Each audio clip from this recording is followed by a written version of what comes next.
பால் தயிர் ஆகணும்னா கூட அதில் கொஞ்சம் கலப்படம் சேர்த்தாதான் அது கூட தயிராக மாறும். நான் எதுக்குமே வளைஞ்சு கொடுக்க மாட்டேன். ஆனால் எனக்கு புகழ், பணம், வெற்றி வரணும்னா எப்படி? இதெல்லாம் எத்தனை நாளைக்கு? புகழின் உச்சத்தையும் வெற்றியையும் தொட்டாச்சுன்னா அப்புறம் நாம் முடிவு பண்ணுறது தான். நான் உங்ககிட்ட பச்சையாக கேட்குறேன். நான் ஓரளவு பிரபலமான நடிகை. சரி, ஒரு பேச்சுக்கு என் நடிப்பை விட்டுடுறேன்னு வச்சுப்போம். உன்னால் என்னை கல்யாணம் பண்ணி இதே சுகபோகங்களோட காப்பாற்ற முடியுமா? சொல்லு. உன் வேலை என்ன? உன் குடும்ப பின்னணி இல்லாமல் உன்னால் உன்னையே சுயமாக காப்பாற்றிக்க முடியாது. நீயே இப்போ போராடிக்கிட்டு தானே இருக்க. சொல்லு, அப்புறம் எப்படி என்னை காப்பாற்றுவ? எல்லாம் பேசலாம், ஆனால் நடைமுறைக்கு ஒத்து வருமானு யோசிச்சு பார்க்கணும் விஜய். இங்கே நிறைய மனிதர்களோட மனங்களில் மாசு இருக்கு விஜய். உடல் சுத்தத்தோட மனம் சுத்தமாக இருந்தாலே போதும். நீ எதையும் தேடி போக வேண்டாம். உனக்கு எது எல்லாம் தகுமோ அது தானா உன்னை தேடி வந்துடும். என்னை அடிச்சானே அவன் ஒரு அறிவிலி. இந்த பிரபஞ்சத்தில் எதை நீ கொடுத்தாலும் அதோட குணம் அது பன்மடங்கா உனக்கு திருப்பி கொடுத்துரும். அதுதான் பிரபஞ்ச விதி. அந்த அறிவிலியை பொறுத்தவரை அவனுக்கு நான் ஒத்துழைக்காததால என்னை அடிச்சு வீழ்த்திட்டதா சந்தோஷப்பட்டுக்கலாம். ஆனா நானும் வாழ போறேன், அவனும் வாழ போறான். பிரபஞ்சம் என்ன கொடுக்குதுன்னு பார்ப்போம். நான் அந்த சம்பவத்தை சுத்தமா மறந்துட்டேன். என்னோட மனசுல இருந்து அழிச்சிட்டேன். அவன் நாசமா போகணும்னு நான் தொடர்ந்து நினைச்சிட்டே இருந்தா அந்த எதிர்மறை எண்ணமே என்ன வீழ்த்திடும். உண்மையா சொல்லணும்னா அந்த சம்பவத்தை நான் மறக்க நினைத்தாலும் அது அடிக்கடி அவ்வப்போது என் மனசுக்குள்ள எட்டி பார்த்துட்டு தான் இருக்கு. அதனால நான் அப்படியே விட்டுட்டேன். ஒரு குரங்கை நீ கற்பனை பண்ணக்கூடாதுன்னு சொன்ன உடனே தான் வராத அந்த குரங்கு சிந்தனை பல ஆயிரம் முறை சிந்திக்க துவங்கும். அதனால நீ வேண்டாம் வராதேன்னு சொன்னா அது மேலும் வீரியமா வர துவங்கும். வாழ்க்கையில நமக்கு நடக்கிற சம்பவங்கள் எல்லாமே நன்மைக்குன்னு பார்க்க பழகு. அந்த சம்பவத்தோட அனுபவத்துல வாழ்க்கை உனக்கு என்ன பாட கற்றுக் கொடுக்க நினைக்குதுன்னு பாரு. அப்போ நீ ஞானம் அடைஞ்சிருவ. ஏன் நாம 2 பேரும் எங்கேயோ சம்பந்தமே இல்லாம திரும்ப திரும்ப சந்திக்கணும்? எல்லாத்துக்கும் ஒரு காரண காரியம் நிச்சயமா இருக்கும். நான் நடிகையா இருந்து உத்தமியாவே இருந்தாலும் ஊர் வாய அடைக்கவே முடியாது. நீ என்னை வெளியில கூட்டிட்டு போனாவே அவ ஒரு வேசின்னு தான் பல பேர் பேசுவான். அப்போ அதுக்கு என்ன சொல்ற? நீ தான் உன் வாழ்க்கையில எதை உன் காதுக்குள்ள கேட்கணும், எதை உதாசீனப்படுத்தணும்னு முடிவு செய்யணும்.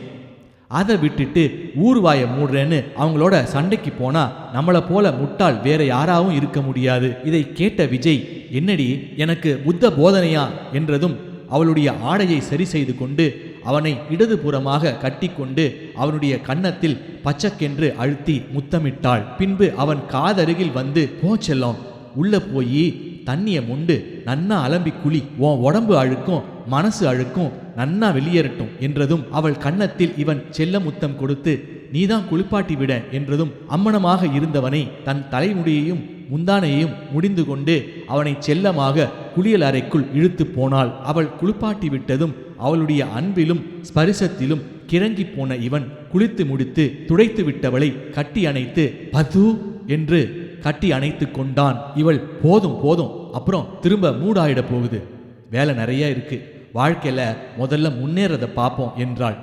அப்புறம் எதுவுமே இல்லாம பண்ணினது ஏதாவது உண்டாயிட போகுது என்றதற்கு, மாத்திரை போட்டுக்கிறேன், அடுத்த முறை எல்லாம் பொக்கிஷத்தோட தான் என்று செல்லமாக அதட்டினாள். ஒரே பயங்கரமா பசிக்குது பது, குளிச்சது என்றான். சாப்பாடு ஆர்டர் பண்றேன், சாப்பிட்டு போ என்றாள். இல்ல வேண்டாம், வீட்டில இருந்து கார் எடுத்துட்டு வந்துட்டேன், அப்புறம் ரொம்ப நேரம் ஆகியும் கார் வரலன்னா அப்ப வேற ஊர்ல இருக்கான், அப்புறம் காரை காணோம்னு கத்துவான் என்று கிளம்ப ஆயத்தமானான். கிளம்பியவன் கையை பிடித்து இழுத்து, இந்தா என்று ஒரு 10,000 ரூபாயை நீட்டினாள். வேண்டாம் பதுமா என்றான். இது நான் உழைச்சு சம்பாதிச்ச காசு, அதனால நீ வாங்கிக்கலாம், அப்புறம் உனக்கு நான் தராம வேற யார் தருவா என்றாள். இதை கேட்டதும் அவளை பாசமழையில் கட்டி அணைத்து, பதுமா, என் செல்ல பதுமா என்று கூறி கிளம்பி சென்றான். அவன் சென்றதும் பத்மாவின் கண்களில் ஓரமாக கண்ணீர் வழியத் தொடங்கியது. விஜய் ஹோட்டலுக்கு கீழே இறங்கி காரில் ஏற முற்பட்ட போது பத்மாவுடைய கேரளா மேனேஜர் காரை விட்டு இறங்கினான். விஜயை பார்த்ததும் அவன் கண்கள் சிவந்தன. இவனை முறைத்து கொண்டே ஹோட்டலுக்குள் சென்றான். பத்மாவுடைய அறைக்குள் சென்றதும் அவளையும் முறைத்து பார்த்து, நீ செய்யறது கொஞ்சம் கூட சரியில்லை என்று கடிந்து கொண்டான். நீ ஒரு ஸ்டார், அவன் ஒரு லோக்கல், தெரியும்ல என்று அவளுக்கு பாலபாடம் எடுக்க முற்பட்ட போது பத்மா கோபமாக, விஜயை பற்றி பேசுறதை நிப்பாட்டு, இந்தா உனக்கான கமிஷன் தொகை என்று அவனிடம் காசோலையை நீட்டினாள். அவன் அமைதியாக வாங்கி கொண்டு பத்மா என்று இழுத்தான். அந்த கேரளா ஸ்டாரோட அடுத்த படத்துலையும் நீதான் நடிக்கணும்னு அவர் விருப்பப்படுறதா அவரோட மேனேஜர் மோகன் சொல்ல சொன்னார். சம்பளம் மேலும் 5 லட்சம் போட்டு தரதா சொல்ல சொன்னார். அதான் என்று இழுத்தான். பத்மா கோபம் கொப்பளிக்க, நடிக்கிறேன், ஆனா அதுக்கெல்லாம் சம்மதிக்க முடியாதுன்னு சொல்லு என்று அவள் கூறியதும் சஞ்சய் இல்ல என்று இழுத்தான். தொடர்ந்து அவள், விட்டா வேசியாக்கிடுவீங்க போல, அந்த செனப்பண்ணி விட்டா அவங்க அம்மாவை கூட விழமாட்டான் என்று பல்லை நரநரவென்று கடித்தாள். பிணந்தின்னி கழுகு என்று அவனை சபித்தாள். என்ன மூட் அவுட் பண்ணாத, இப்போ கிளம்பு என்று அவனை விரட்டி விட்டாள். சஞ்சய் வெளியே கிளம்பியதும் தாகம் தீர தண்ணீரை மடக் மடக்கென்று குடித்து முடித்தாள். மறுபடியும் பெல் அடித்தது. யார் அந்த சஞ்சய் சனிய திரும்ப வந்துட்டானா என்று கோபத்துடன் கதவை திறந்த போது அவளின் உதவியாளர் சித்ரா அவளிடம், என்ன நீ கிளம்பலையா? சரி சரி உள்ள வா என்று அழைத்தாள். எனக்கு இங்க தானே பாப்பா வீடு, வலசரவாக்கம் கேசவர்தினி. அதான் கணவருக்கு சாப்பாடு கொடுத்துட்டு நமக்கும் சாப்பாடு எடுத்துட்டு வந்துட்டேன்.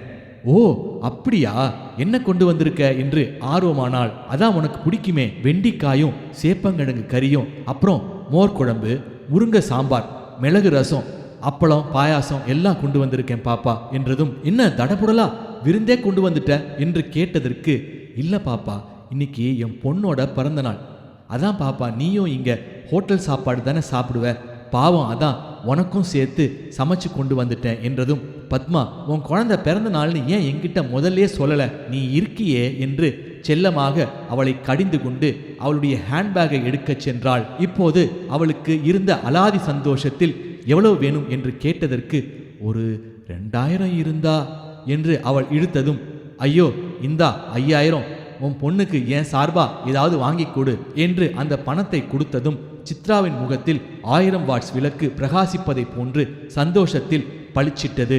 அவளை கட்டி அணைத்து கொண்டு, என்னை மன்னிச்சிடு என்றும், ஐயோ சாப்பாடு வாசம் மூக்க தொலைக்குதே, ஐயோ என் விஜய் இருந்தா அவனும் சாப்பிட்டிருப்பானே என்று கூறி நாக்கை கடித்து கொண்டாள். அதற்கு சித்ரா, அந்த பையன் இப்பதான் போறாரா என்று கேட்டதற்கு அவளை லேசாக கட்டிக்கொண்டு, அவரு பையன் இல்ல புஜிமா, அவர் என் விஜய் என்று சந்தோஷத்தில் பூரித்தாள். சித்ரா இப்படி அவள் கூறுவதை கேட்டு அவனை மிகவும் விரும்புகிறாள் என்பதை நன்றாக புரிந்து கொண்டாள். கிளம்பிட்டாராமா, வேணா கூப்பிடுங்க, அவருக்கும் சாப்பாடு இருக்கு என்றாள். உடனே அவனுடைய கைபேசிக்கு அழைத்தாள். அவன் போனை எடுத்ததும், எங்க செல்லம் இருக்க, வீடு போய் சேர்ந்துட்டியா என்று அவனை கொஞ்சினாள். இப்பதான் வீடு வந்து சேர்ந்தேன் பத்துமா, என்ன விஷயம் சொல்லு என்றான். மிஸ் பண்ணிட்ட ஒரு தடபுடலான சாப்பாட என் அசிஸ்டன்ட் சித்ரா பொண்ணுக்கு இன்னைக்கு பிறந்த நாள், அதான் அவ எனக்கே சொல்லாம இன்ப அதிர்ச்சியா விருந்து கொண்டு வந்திருக்கா. எனக்கு பிடிச்ச மோர் குழம்பு, வெண்டிக்காய் பொரியல், சேப்பக்கறி, பாயாசம் எல்லாம் நீயும் இருந்தா நல்லா இருந்திருக்கும், அதான் வரியான்னு கேட்க ஃபோன் பண்ணேன் என்றாள். ஐயோ முடியாதுமா,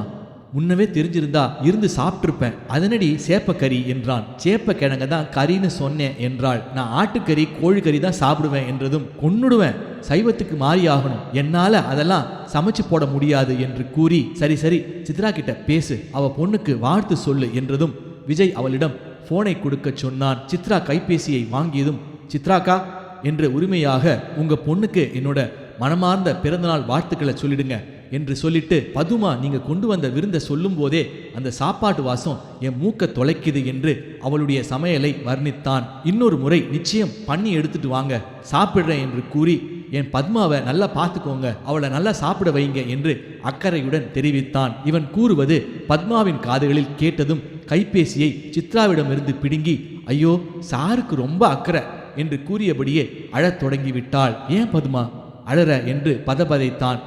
அதற்கு அவள், நான் ஒரு முட்டாள், உன்னை கோவத்தில் கன்னத்தில் அரைஞ்சதுல என் கண்ணாடி வளையல் உடஞ்சி உன் கன்னத்தில் ரத்தம் என்று மறுபடியும் விம்மினாள். அதற்கு விஜய், அடி போடி பைத்தியம், இதுக்கு போய் அழற, நீ என்ன தெரிஞ்சா செஞ்ச, ஏதோ கோவத்தில் என்று ஆறுதல் படுத்தினான்.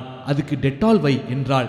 ஐயோ நான் பார்த்துக்கிறேன், அது ஒரு லேசான காயம் என்றான். இப்போதான் சந்தோஷமா இருந்த, அதுக்குள்ளேயும் இப்படி அழுது ஏமா பது என்று கொஞ்சினான். உன் மேனேஜர் சஞ்சய் வந்தான் போல பார்த்தேன் என்றதற்கு ஆமாம் என்றாள். என்னை பற்றி ஏதாவது வத்தி வச்சிருப்பானே என்றான். சொன்னா நீ உன் வேலையை மட்டும் பாருன்னு சொல்லிட்டேன் என்றாள். உனக்கு சாயங்காலம் என்ன வேலை என்று பத்மா விஜயிடம் கேட்டாள். அதற்கு அவன், ஒன்றும் பெருசா இல்லை சொல்லு என்றான். சாயங்காலம் இங்கே வந்துடு, உன்னை குளோபஸ் கூட்டிட்டு போய் நிறைய ட்ரெஸ் வாங்கி தரேன் என்றாள். ஐயையோ பதுமா, ஏன் உனக்கு செலவு, அதெல்லாம் வேணாம் என்றான். ஹலோ, நான் உனக்கு வாங்கி தரணும்னு முடிவு பண்ணிட்டேன், கிளம்பி வர அவ்வளோதான் என்றாள். பது செல்லம், அப்போ சித்ரா கொண்டு வந்திருக்கிற பாயாசத்தை கொஞ்சம் மிச்சவை வந்து டேஸ்ட் பண்ணி பார்க்குறேன் என்றான். பத்மா, ஓ சாருக்கு நாக்கு சப்பு கொட்டுதோ என்று சிரித்தாள். ஐயோ இல்லம்மா என்று அசடு வழிந்தான். பத்மா இவனிடம், அன்றைக்கு அம்மா கையால சாப்பாடை மிஸ் பண்ணிட்டேன், உன் வீட்டுக்கு வரணும் போல இருக்கு விஜய் என்று இவள் கூறியதும் நெஞ்சு படபடத்தது. ஐயோ அப்ப வேற இருக்கானே, இவளை கூட்டிட்டு வந்து ஏதாவது சொல்லிட்டான்னா அப்புறம் தர்ம சங்கடமாயிடும், அப்பா இல்லாத போது கூட்டிட்டு வரலாம் என்று மனசுக்குள் முடிவு செய்தான். அவளிடம், பத்துமா நீ சாப்பிட்டுட்டு நல்லா ஓய்விடு, நம்ம சாயங்காலம் பார்ப்போம், அது வரைக்கும் என்னோட அம்மா என்று கைபேசியை துண்டித்தான். அவனுடைய வீட்டின் முதல் தளத்தில் சாப்பிடுவதற்காக கீழே சென்றதும் டைனிங் டேபிளில் தட்டை வைத்தான். அவனின் அம்மா, கோழி குழம்பு ரெடி, கொஞ்சம் இரு, கோழியை பொறிச்சு கொண்டு வரேன் என்று சமையல் அறைக்குள் சென்றாள். அம்மா மூடு எப்படி இருக்கு, பத்மா பத்தி பேசி பார்ப்போமா என்று முடிவு செய்தான். அம்மா கோழியை பொறித்து சுட சுட எடுத்து வந்தாள். அவளிடம், அம்மா நம்ம வீட்டுக்கு வந்தாளே பத்மா, அவகிட்ட நேற்று தான் பேசினேன் என்றதுமே, ஐயோ அந்த பொண்ணோட ஏன் பேசினேன், அவள் ஒரு நடிகடா, ஜூனியர் விகடனில் அந்த பொண்ணை பற்றி படித்தேன், அவளுக்கு ஏகப்பட்ட ஆண் நண்பர்களோட தொடர்பு இருக்குதுன்னு அந்த இயக்குனர் சொல்கிறான். சீ, அந்த பொண்ணோட சங்காத்தமே வச்சுக்காத, அந்த இயக்குனர் சொல்கிற மாதிரியே அந்த பொண்ணுக்கு லேசா தாடி மீசையெல்லாம் முளைச்சிருக்குடா என்று இவனின் அம்மா கூறியதும் சுல் என்று கோபம் இவனின் மண்டை உச்சிக்கு ஏறியது. அந்த நாய் ஏதோ சொல்றான்னு நீயும் சொல்ற பாரு, பாவமாவ. நம்ம மீனாட்சிக்கு கூட கல்யாணம் ஆகிறதுக்கு முன்னாடி மீசை முளைக்கும், அப்புறம் அவள் மஞ்சள் தேய்ச்சிக்கிட்டால, அப்புறம் வளரலையே என்றான். அதற்கு அவள் அம்மா ஆமா என்று ஆமோதித்தாள். அதன் பின்பு எது எப்படியோ, இனிமே கண்ட சனியனெல்லாம் நம்ம வீட்டுக்குள்ள சேர்த்துறாத, அப்புறம் அப்பாவுக்கு பதில் சொல்ல முடியாது என்றதும் இவன், இது என்ன விதியின் விளையாட்டா, அம்மா முதல்ல பத்மான்னு உருகுனா இப்ப என்னடானா சனியங்கிறா, ஐயோ என்று நொந்து கொண்டான். அப்போது அவர்கள் வளர்த்த நாய் டிம்மி சிக்கன் வாசம் மூக்கை தொலைத்ததால் லொல் என்று சிக்கனை கேட்டு குறைத்து கொண்டே இருந்தும் இவனுக்கு இருந்த கடுப்பில் தட்டில் இருந்த 2 சிக்கன் துண்டுகளை வீசி எறிந்து அதனை காலால் ஒரு 8 உதைத்தான். சனியனை போய் தின்னு தொலை என்றதும் டிம்மி காலால் வாங்கிய உதையில் என கிரிச்சிட்டு கொண்டு இவன் அருகில் இருந்து தெரித்து ஓடியது. அதை கேட்டதும் அடுப்படியில் இருந்த அம்மா, என்னடா பண்ண அந்த நாயை என்றாள். சரியான தின்னி பண்டாரம் என்றான். சித்ராவின் சாப்பாட்டை சாப்பிட்டுக் கொண்டிருந்த பத்மாவின் கைபேசிக்கு ஒரு அழைப்பு வந்தது. மேடம், நாளைக்கு நடக்கவிருந்த ஷூட்டிங் கேன்சல் என்றனர். ஏன் என அவள் விசாரித்த போது, தயாரிப்பாளரால ஃபைனான்ஸ் ஏற்பாடு பண்ண முடியாததால படப்பிடிப்பை கேன்சல் பண்ண சொல்லிட்டாங்க என்றதும் இவள் கவலைப்படுவதற்கு பதிலாக மிகுந்த சந்தோஷம் அடைந்தாள். ஏனெனில் கிட்டத்தட்ட தெலுங்கு, தமிழ், மலையாளம் உட்பட 20 படங்களுக்கு மேல் இவள் நடித்திருந்ததால் இவளுடைய வங்கி கணக்கில் 4 கோடி ரூபாய்க்கும் மேல் பணம் சேர்த்து வைத்திருந்தாள். பத்மா பண விஷயத்தில் கஞ்சம் என்றும் மிகுந்த தாராளம் என்றும் கூற முடியாது. அனாவசியமான செலவுகள் செய்யவே மாட்டாள். அவள் வைத்திருக்கும் கைபேசி கூட சாதாரணமான ஒன்றுதான் வைத்திருந்தாள். அவள் நினைத்தால் மிகுந்த உயர் ரக ஐபோன் கைபேசியே வாங்கலாம். ஆனால் எதற்கு தேவையில்லாத வெட்டி பந்தா என்று நினைப்பாள். பத்மா படித்த படிப்பில் வேலை செய்திருந்தால் கூட இந்த பணத்தை இவ்வளவு சீக்கிரம் சம்பாதித்திருக்க முடியாது. இதன் தொடர்ச்சி அடுத்த பதிவில். இந்த பதிவை கேட்கும் வாசகர்கள் நீங்கள் கேட்பதோடு மட்டும் அல்லாமல் இதனை உங்கள் நண்பர்களுக்கும் அறிந்தவர்கள் வட்டத்திற்கும் பகிருமாறு தாழ்மையுடன் கேட்டுக்கொள்கிறேன். இந்த வீடியோ பிடிச்சிருந்தா லைக் பண்ணுங்க, ஷேர் பண்ணுங்க, கமெண்ட் பண்ணுங்க. அதே போல சப்ஸ்கிரைப் பண்ணாதவங்க சப்ஸ்கிரைப் பண்ணிக்கோங்க. அப்பதான் தொடர்ச்சியா நம்ம போடக்கூடிய எல்லா வீடியோஸும் வரும். அடுத்த பதிவில் சந்திப்போம். நன்றி, வணக்கம்.